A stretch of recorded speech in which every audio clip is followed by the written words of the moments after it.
Hello and welcome to Mythmakers.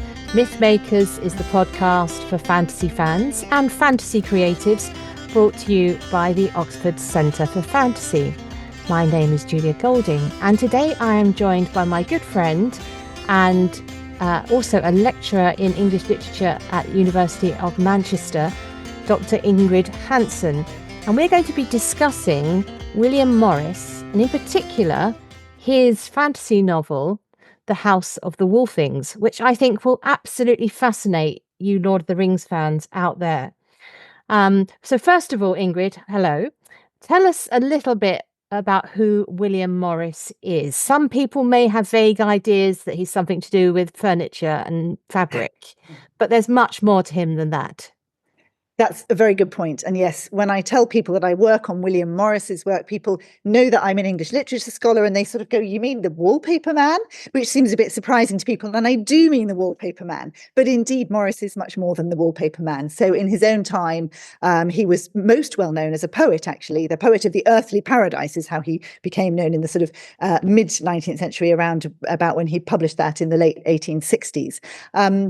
So he was, first of all, was a poet. He got to know the pre-Raphaelite artist Dante Gabriel Rossetti when he was a student, and under his influence started painting as well, which he only did for a very short time, but went on to found what became known as the firm, with a number of different friends, which then produced wallpapers and stained glass windows and fabrics for furnishings with which people are really familiar. But at the same time, Morris was all the time writing poetry, and particularly writing poetry reaching back to the past. He was an avid reader of medieval and early English texts. He was an avid reader of early Icelandic and wrote Icelandic sagas.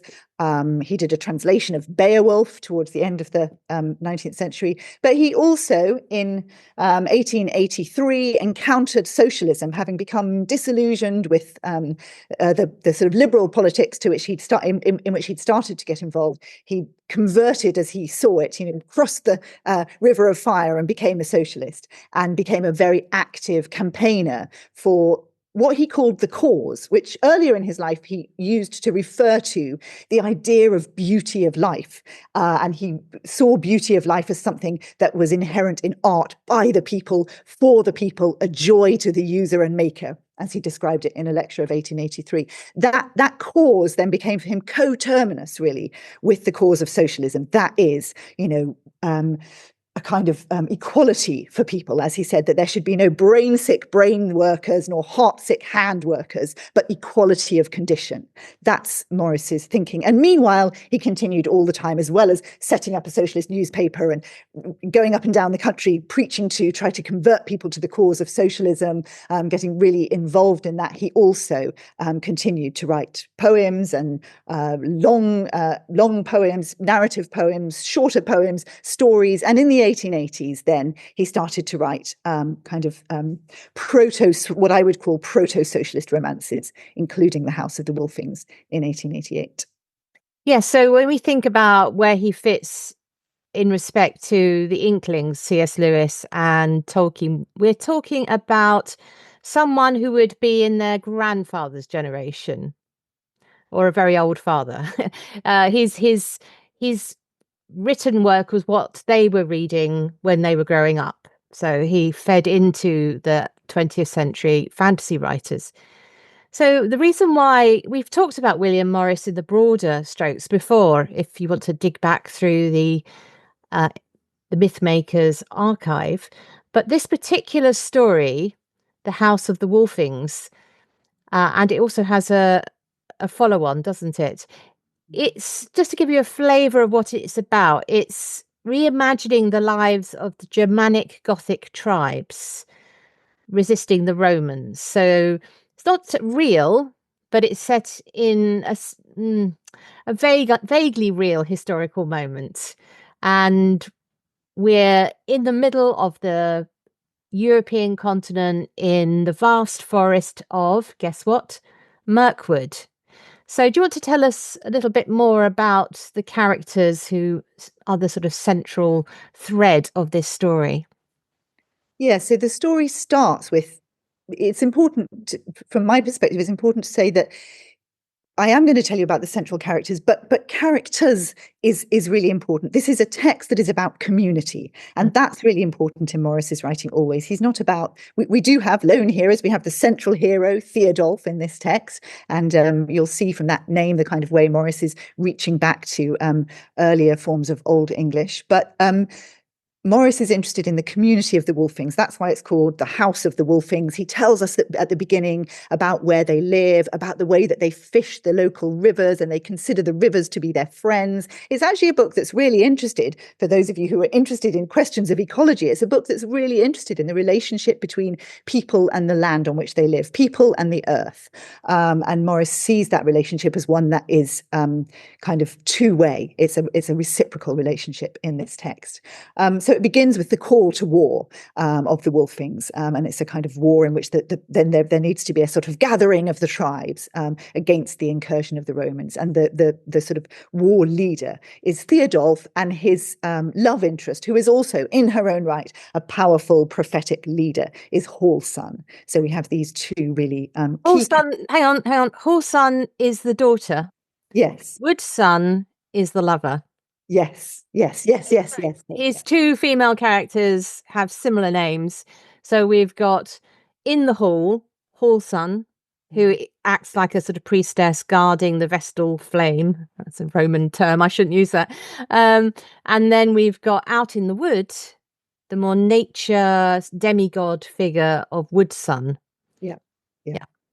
Yes. So that's the kind of the beginning of the story, and the story unfolds, telling the story of the battle in which Theodulf in the end has to kind of make a choice about sacrificing himself. So there's a, it's so far a kind of classic war tale and a classic war hero story. It's worth just noting that other characters in this tale are, for instance, people's swords, which have names like War Babe. So it's just worth noting that Morris is interested too in what he sees as a kind of organic relationship between people and their weapons. And I think part of that is because this is a text which is written at the height of Victorian industrialism. Morris is very disgusted with the kind of alienation of labour that he sees all around him, and the way that people might be working in a factory just putting a glass bead, making one glass bead with no sense of their belonging to the community or what the outcome is going to be. And so in a sense, this is a text that's imagines a different kind of community working together in order to defeat an enemy. And when he describes the kind of movements of battle of the Wolfings, they're always organic versus the kind of rigid structures of the Romans, which he borrows from Gibbon, The Decline and Fall of the Roman Empire, which he had read as a young man. So he's very well versed in the kind of histories of the conflict of the Goths and the Romans, but he brings to it his own fantastical elements, and elements which are about a kind of organic relationship between people, dependence between people, and dependence between men and women too. Yeah, so there's something interesting to note as well about the style of the novel, which is a mixture of narrative and then poetry. People often speak their thoughts in poetry. Was he the first person to try this in the Victorian period? Is he blazing a trail here? He's doing something really quite unusual, and it didn't go down very well. He received quite a lot of critique for this novel. Various people felt that it was a sort of pastiche, his style. He has a kind of, it's not written in sort of contemporary language. He's trying to reach back to an older kind of Anglo-Saxon idiom, really. And that combination of prose and verse allows people to sort of move in and out of kind of the story, the telling of the story in prose, and people's expression of their feeling in verse, which again, so it reaches back to that older idiom. Yes, he doesn't use alliterative verse in the way that Tolkien does for his. This is similar to the bit in the Battle of the Pelennor Fields, where you go from battle to poetry and back again. Some of the strongest parts, though, are the battle poems. I just wanted to read a little bit to give everyone a sense of what it's like to read this book. So Whoreson, the daughter, who is one of the sort of powerful figures in the community, at an absolute key point just before they have the showdown at the end with the Romans, she gets this wonderful moment to speak. So now she lifted up her voice and sang so that many heard her. For at this moment of time there was a lull in the clamour of battle, both within the garth and without. Even as it happens when the thunderstorm is just about to break on the world, that the wind drops dead and the voice of the leaves is hushed before the first great and near flash of lightning glares over the fields. So she sang, "Now the latest hour cometh, and the ending of the strife. And tomorrow shall we take the hand of life, and wend adown the meadows, and skirt the darkling wood, and reap the waving acres, and gather in the good." It's a longer poem, but I just want to pop to the end of it because it's got a very Tolkienian end. And she says, just as they're about to fight, "E'en so is the tale now fashioned, that many a time and oft shall be told on the acres' edges, when the summer eve is soft, shall be hearkened round the hall blaze, when the midwinter night the kindred's mirth besetteth, and quickeneth man's delight. And we that have lived in the story shall be born again and again, as men feast on the bread of our earning, and praise the grief-born grain." So she's already imagining herself as part of a story in the future, which anyone who is keen on Lord of the Rings knows this is often a sort of theme within the story, that the characters are aware that they may also be themselves heroic figures of a kind later on. But it's given here to Hall's son. So, yeah, I think reading it, coming to it, for me, I'd never read it before. Some of the narrative poetry, because it's in couplets, does fall a bit flat. But there are times when it really does rouse, like that particular speech. So I can imagine he had his detractors for it. But anyway, so where does it fit in Morris's life and work? And was this his first fantasy novel or proto-novel, or what did he do with it? Where did he go with fantasy as a genre? Yeah, I mean, this was 1888. He had, as a young man, in his first venture, the Oxford and Cambridge magazine, in 1856, he had written some kind of short romances, really, which I suppose you might see as kind of forerunners to fantasy. But this is really his first venture into what we would kind of identify, I guess, as fantasy writing in a full-scale novel. And after this, he goes on to, so I think, just to pause and mention, it features an enchanted Hallberg and we'll get on to that. We'll come on to that. Yeah, all kinds of sort of mythical moments in the text, which is obviously, I guess, one of the ways in which that ties into people like Tolkien. But he also then goes on very shortly after this, 1889, he publishes The Roots of the Mountains, which is kind of a sequel, another kind of tale of the sort of battle of the folk.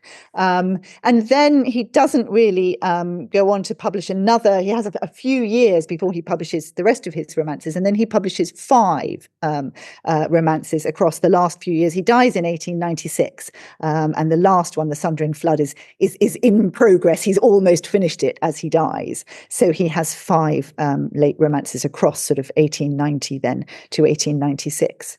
And there's some debate among people who are thinking about Morris about whether this was kind of a sort of moving away from that really active period of socialist agitation across the 1880s.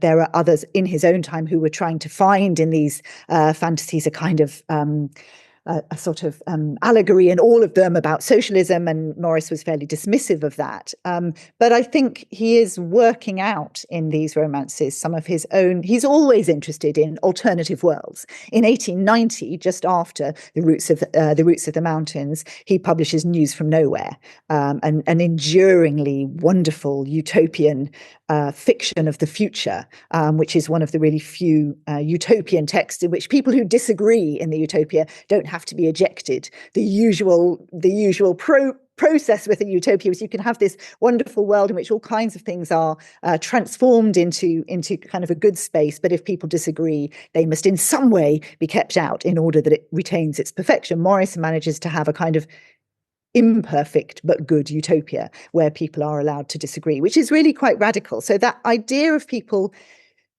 being able to disagree, and that's very much a socialist vision of the future in which people are, again, people are equal, there is equality of condition, people are able to produce art with their own hands, and they produce imperfect cups and plates and saucers, made in small quantities in banded workshops rather than, perfect things made in a factory. So he's always interested in those alternative worlds. He also publishes in 1886, I forgot about this, A Dream of John Ball, which is a kind of hearkening back a tale, a sort of, as it were, a medieval dream narrative of a dreamer who goes back to the peasants' uprising of 1381 and watches what happens and gets into dialogue with John Ball, the sort of rabble-rousing priest of the 1381 peasants' uprising. And one of the key moments in that text is when John Ball tells him that men fight and they lose the battle, and then the thing that they fought for turns out not to be what they thought it was, and other men have to fight for it under another name. So that sense of a kind of trans-historical battle for a life of communal wholeness is really important in Morris's thinking, and a life of equality. And so even in this kind of ancient tribal society, he sees that equality where women and men both have really active, powerful roles to play. And that's a really important part of his thinking. Yes. So just talking about, I think the role of women is one of the most fascinating parts of it. It's not just Hulsun with her battle song. Woodsun, who is the demigoddess lover figure, she dresses as a man and rides as a messenger at one point. She provides one of the heroes with this enchanted dwarven, you mentioned it, halberd, which those of you who know your Tolkien will be thinking, is that like the mithril coat that Frodo wears? Sort of, but it's also cursed. So it's interesting that she gives it to Theodulf because she knows it will keep him safe. It's from a good desire to keep him safe, but it has this curse within it, and she's lied about it. So the logic of the story is he has to put it aside and make the sacrifice. So she has to admit what she's done and reconcile herself to his sacrifice. So that's its sort of main psychological climax, really, is around this halberd. You mentioned the importance of the sort of tangible goods. That's one of them. But there are lots of little women. That's the wrong word. There are lots of minor characters who do good things as well. So Hulsun is very active in the defense of the realm, and she sends off messengers who are largely women. So they're very much an equal society shown to be active all the way through the story. So I think for many people listening, they'll be wanting to say, well, okay, that's all very interesting, but did it really feed through to the 20th century? Well, yeah. In a 1960 letter, Tolkien wrote that though the Dead Marshes and the approaches to the Morannon owe a lot to northern France after the Battle of the Somme, they owe more to William Morris and his Huns and Romans in the House of the Wolfings or the Roots of the Mountains. So he was aware that when he read this, it fed into his imagination and produced his version of landscapes of Middle-earth.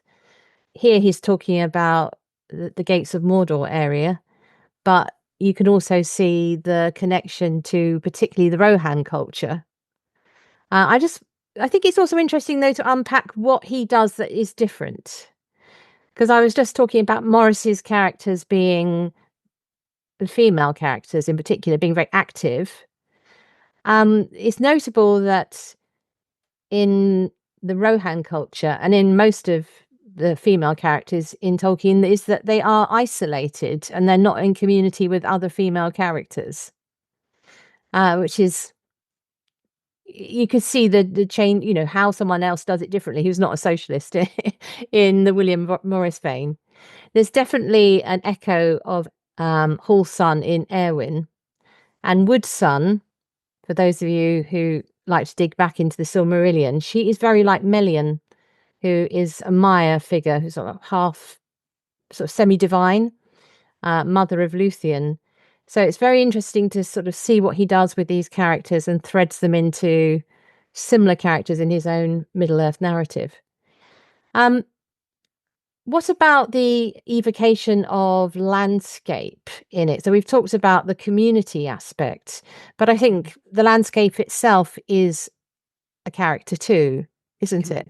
Yeah, absolutely. So important. The strength of the Goths in this text comes from their knowledge of the landscape, their ability to use the woods and the trees, their sense of friendship with the river, their sense of the natural world being their ally. They're so closely associated with it, and all the time when they're fighting, when they're living at the beginning, when they're sending messages to one another, that sense of being in community with the landscape is really important. So the senses are really important in this text. I would be interested to know how that feeds over into Tolkien, but certainly in this text, Morris's characters are always willing to express themselves. They're willing to be emotional, both men and women. So we have the singing and Theodulf kind of swooning when he's got the hauberk on in a way that's not helpful. He has to put that aside. But a sense of kind of embracing life as something that is full of feeling, full of the senses as well, ties in both to human relationships and to relationships with the non-human world, so that people's at one point it talks early on in the text about how the people of the Wolfings drew out of the river driftwood and other matters. I love that use of other matters. Matter we might use as a singular to kind of go at other sort of random matter that was in other matters. It's like they drew stories out of the river, which has all these different names at different times. People give it different names. Sort of nicknames almost as the people change. So the landscape as well is full of story and is part of the story. And you're right in that wonderful bit that you read about the sense of the characters themselves being aware of being part of a story. And that goes back to what I was saying about A Dream of John Ball. I think Morris's really strong sense of a kind of trans-historical story of people and land and community. Yeah, so once I will come to your point about the emotion, but just on the location, I mentioned it's Mirkwood, and the geography is very, very similar to Rohan, except flipped. So when you're reading it, if you just flip it in your head and turn the Middle Earth map around a bit, it ends up at the same. And the hall of the Wolfings is very like Edoras. Which is, of course, like, that's because it's like the real great halls that were built by the Anglo-Saxon and the early Goths and what have you. So here's the what they call the roof of the Wolfings. It was a great hall and goodly, after the fashion of their folk and their day, not built of stone and lime, but framed of the goodliest trees of the wild wood, squared with the adze, and that's an axe, and betwixt the framing filled with clay, wattled with reeds. So there's an interest here in the actual physical, how do you make a house? Long was that house, and at one end anigh the gable was the man's door, not so high that a man might stand on the threshold, and his helm-crest clear the lintel, for such was the custom that a tall man must bow himself as he came into the hall. Love that detail. Architecture forcing sort of subservience to the community. It's just wonderful. And can I interject there for a minute? Just to say that's so important, that question of architecture for Morris. He, in the many things he did in his life, I didn't mention that when he first graduated from Oxford, he worked for an architect called George Street, and he intended to go into, first of all, when he was an undergraduate, he intended to go into the church. Then he decided not to do that. He decided to become an architect, and he didn't stay very long with George Street, but he was always interested in architecture, really observant about it from his young age. He used to go, doing brass rubbing in churches. He was interested in the sort of tactility of buildings, but also really interested in Gothic architecture. And he read John Ruskin's work about Gothic architecture as a young man and became really interested in that. And for him, always that sense of environment is really, really important. And the way in which environment does shape what happens to people's lives in it. So again, in the lecture that he gives in 1883 called The Beauty of Life, he says, for instance, no one who cuts down a tree wantonly or carelessly, especially in a big town or its suburbs, need make any pretense of caring about art. I love that. It's a very Morris statement. It's a very large statement, but actually he's thinking, and then he goes on to talk about the sort of terrible housing in the slums in London, and what he sees as the kind of showy, ostentatious, unbeautiful houses of the wealthy, and these things are sort of partners to each other, whereas what he wants is for people to have houses that are kind of, fit to live in, and his sort of famous dictum in that same lecture, The Beauty of Life, for people to have houses where they don't have anything that they don't know to be useful or believe to be beautiful. But there's a kind of that it's not just about everything looking pretty. That beauty is about what he calls the beauty of life. So a sense of coherence between people and their environment, and the kind of justice in that people should have the right to enjoy their environment. That's really important in Morris's thinking, and I think that comes through in here. So his interest in architecture, yes, he's interested in the technical details of how tall a doorway has to be, and the way in which the roof is constructed, and the materials from which it's constructed. So all of that, he's interested in a kind of what we would see now as a sort of ecologically whole way of that's important to him, the way in which different parts of an ecosystem are working together. And even this week I saw an article about how William Morris's designs have ruled the world. They sell them in Waitrose. The furniture fabric is so familiar now. People have forgotten who was behind it once upon a time. It's in fact probably far too industrialized for his taste, I'd have thought. But anyway, going back to your question about the passion and the emotion expressed, I think when we're looking at Tolkien, there are two peoples that these Goths are like, and that is the ones we've already mentioned, the Rohan people, but also the hobbits. And both the Rohan people and the hobbits sing spontaneously in the similar ways to the Wolfings do, or the Huns, the Goths do. And I'm thinking in particular of, well, the hobbits just sing at a drop of a hat. They will make things up at key moments of passion as well as to entertain them while they're walking. But the closest resemblance is the songs of war and lament and battle cries that the Rohan people sing. And both the hobbits and the Rohan are referred to as being young cultures, compared to some of the older, slower cultures of like Ents and elves, and even Gondor, which is older, the men of Gondor. They've got a longer lineage.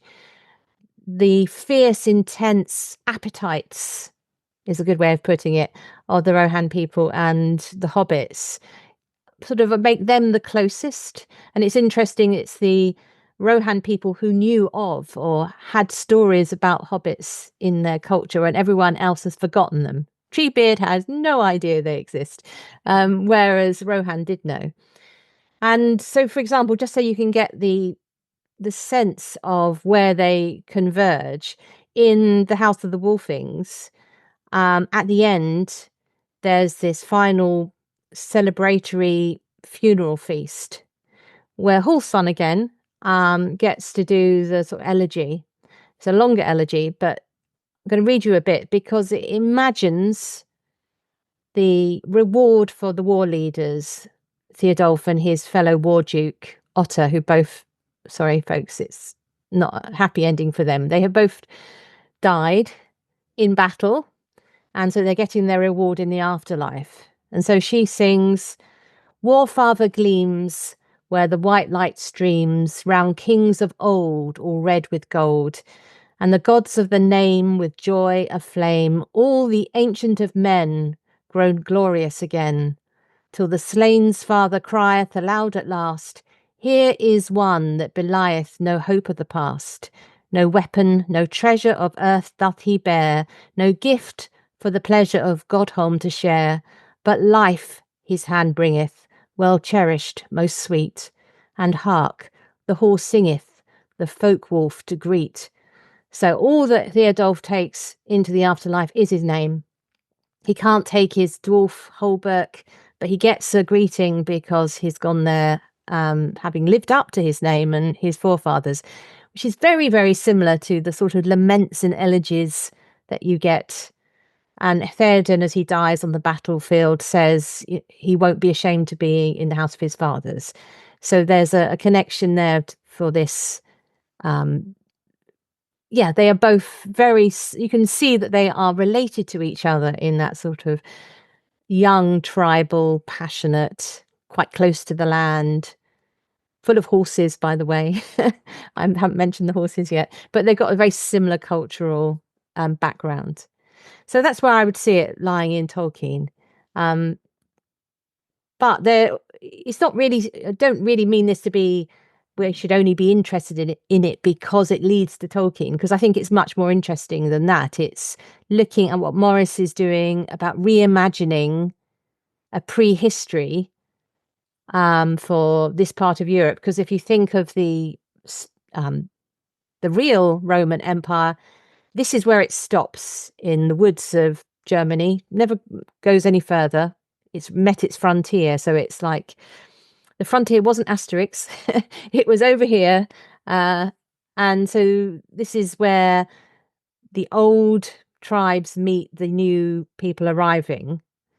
And I'm interested looking at what Morris does with real enemies like Romans when they meet at these frontiers versus Tolkien, who also thought about his story as a kind of prehistory. But his frontier people are orcs and people that you can immediately sort of feel, oh, yes, they must be bad. So what did you get? There is one Romans are mainly described as a group, aren't they? And they're very dastardly. They burn people alive and do all sorts of terrible things. But there is one Roman leader at the end who gets his moment. Mm-hmm. What did you think of you were talking about the Romans being mechanized and part of the sort of incoming. Can you unpack that a bit more for us so we can understand what's going on there?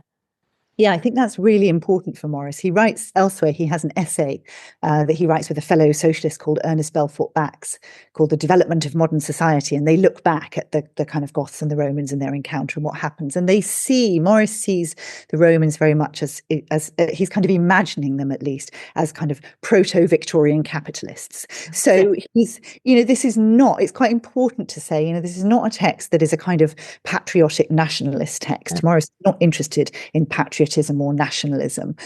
He's really against a kind of gung-ho nationalism. He's very against colonialism, which he describes as gin and Bible and gun and Bible. He's not interested in that in his newspaper that he edits. That's the kind of language that's used about colonialism.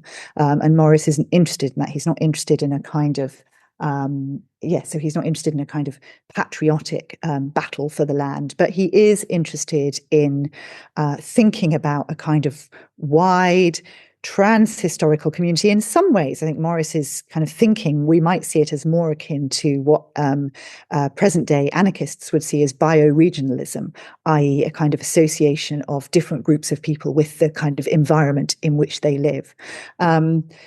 So he's very interested in that, and his sense of battle is battle against. Yes, so the Romans, their sort of formations, their battle formations are described very clearly most of the time. They're absolutely sort of unbreakable. They're seen as against the organic lives of the Goths. They are seen as the kind of incursion of industrialization, mechanization, a kind of forced loyalty, which is the kind of text makes clear to us their loyalty is not about love and passion, but it's about obedience. And Morris is very much against that.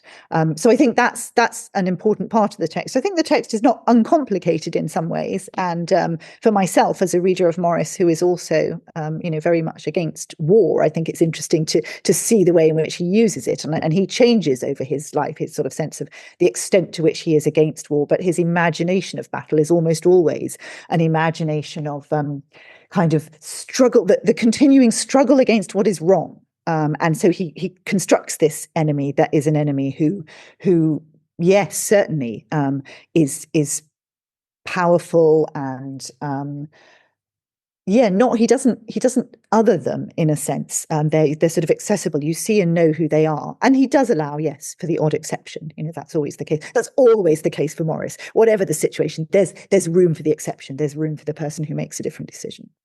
Yeah, and he makes, in terms of the battle plan, the Wolfings and their allies come unstuck when they try and fight like the Romans, but they win when they come out of the forest. And so that sort of they go around the edges of these geometric shapes that have to sort of turn to face them, but they can creep round and get at them at different areas. And in the battle I mentioned, where Horsan sings her song to encourage everybody, it's very clear that it's everybody in the community is fighting. It's a defensive battle for their homes, not a battle of expansion. So the great company is made up of the men of the stay-at-homes and the homeless and the women. So it's not just the warriors. Everybody fights in this community, and that's how they eventually win, because the conventional armies have failed or been outnumbered. It's not fair to say they were failed, but they were overwhelmed. Fascinating stuff. So I hope that this will encourage people to go away and look at the House of the Wolfings and have a think about its connections to politics and the way war is presented in fantasy, and also get to delve deeper into the fascinating figure that is William Morris. Just to pick up on something you said, Lord of the Rings sometimes gets misused to be applied to present day conflicts. But actually, Tolkien himself said that he was an anarchist. And his ideal community is something like the Shire, which has no kings. The kings stay on the edge. They're not allowed inside the Shire without their permission. So I think he and Morris would have had a lot in common when it comes to the future of politics. So we've described a world, Ingrid, where we've had lots of very powerful female leaders, particularly my fave, which is Horsan. So we're going to end with our question about all the fantasy worlds that you have access to, be it on film or in a book or in poetry. Where do you think is a good place to be a Horsan type, a female leader who steps forward, particularly in times of conflict? Where would you go? And it can be anything from Beatrix Potter, if you can imagine that, to June. The choice is yours. Where would you think it'd be good to be a female leader? Great. I do have a great place to be a female leader. Just before I go there, I'm going to urge people who are interested in get interested in Morris, who read The House of the Wolfings, also to read his final romance, The Sundering Flood. I think people who are interested in this text will love that. Really great about landscape and all kinds of other things. However, in terms of a good place to be a female leader, oh my goodness, where I would go is into a world called Ladyland, which is dream world of a writer called Ruqayya Sakhawat Hussain, writing in the Indian Ladies magazine in 1905. She publishes this world. It's a kind of utopian fantasy in which the author wakes up and finds herself in Ladyland. So in a society in which women are often in purdah and kept away from society, now a war arose. Now women, so let's go back. Now in this society, women are out on the streets and men are kept away. And the history of this is that a war arises and men do all the usual things and want to fight and want to battle and want to assert their warrior skills, and they're failing. And so the women say, look, you're exhausted, the thing isn't working. Why don't we come up with an idea? So they use all their fantastic scientific skill and they conjure up a kind of a solution, which I won't spoil. It's a very short story. Please do go and find it. You should be able to find it online. They use their scientific skill to conjure up a really non-violent but wholly successful way of winning the war, after which they decide, really, we might as well get on and run things. Women can go to universities, develop their knowledge, come up with all kinds of different scientific solutions to the world, and we'll just leave the men behind doors for the moment. So I'd like to say that fantasy thinking, in my view, particularly utopian writing, is often thinking about what's wrong with the world and imagine a big way in which we might fix it. So I don't think that it would be a good idea for men to be shut up behind doors. But I think for the moment of this world, just thinking for a minute about the liberation of women in this moment, it's a wonderful way of constructing an idea of what the world might look like if women were allowed equal opportunities with men. Yeah, so I suppose it's very easy to think of the places where it would be bad, the dystopian places like in Handmaid's Tale, where there isn't such a thing as a female leader. But and I also then thought of places where if you wanted to be a really autocratic female leader, an unreasonable one, of which there are some in the world at the moment, something like Alice in Wonderland, you can be completely off with their heads there. So that and with no consequences. So if that's your preference, that would be a good place to go. But where I was thinking of a place where gender no longer matters, which I suppose is the ideal, where we're just people. We can be fully female, fully male, whatever we want to be, and also be leaders. I was thinking, well, basically the Star Trek universe. They were for many years ahead of the game, putting on television and on film sort of versions of female leadership, which wasn't about the fact they were female. It's like post-gender in many ways. And so maybe that is the best place to be a female leader, because it doesn't matter that you're female. You're just a leader. Thank you so much, Ingrid, for taking us through the House of the Wolfings. And I will put a link to Ladyland for those of you who wish to find... what was the name of the writer again? Ruqayyah Sakhawat Hussain. Okay, so I'll find that and put a link so you can follow that up if you wish to find out more about that fascinating story from India. Thank you very much. Brilliant. Thanks, Julia.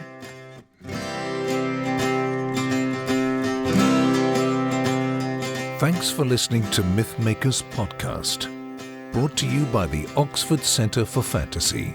Visit oxfordcenterforfantasy.org to join in the fun.